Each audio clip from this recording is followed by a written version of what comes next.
Samarqandda Ulug'bek ko'z yoshiga cho'mdim men. Lavhul mahfuzni o'ylab, haq amriga ko'ndim men. Yer usti boyliklarin tortar ekan yer osti, Xizr yoniga nodir xazinamni ko'mdim men.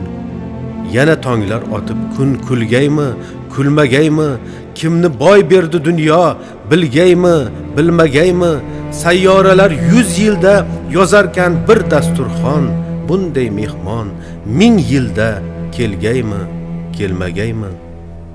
Registon maydonida tush ko'rgandek yurdim men. Uyg'onay deb yuzimga ko'z yoshdan suv urdim men. Shohizinda yonida farishtadek oqsoqol, yetim qoldim otamlab bo'zlaganin ko'rdim men. Shirin jonin bug'doydek yerga sochgan otama, ma'naviyat durlarin dilga sochgan otama, so'nggi nafasigacha yurtim deb yongan olov, umrini harjlab elga sochgan otama. Yig'lasang ham mung'ayma, g'anim xandon bo'lmasin. O'zingni yig', bardam bo'l, qadding kamon bo'lmasin. To'n kiyib bel bog'lasa, kurashga kirgay o'zbek.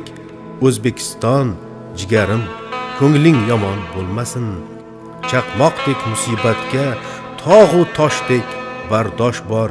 Yelkanga boshin qo'ygan qavmi inson qardosh bor. Otaning g'oyalari qoyalardek mangulik, she'ri mardga munosib arslon panja izdosh bor. Bu hayot abadiydir, jilg'a soyiga yetdi. Jannat barpo etgan zot jannat joyiga ketdi.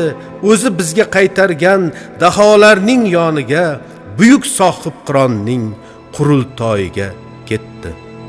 Albatta hayotning o'zini qiyinchiliklari hammamiz uchun qandaydir o'zimizga xos qandaydir savollarni tug'diradi, muammolarni tug'diradi. Lekin shu sinovlardan kim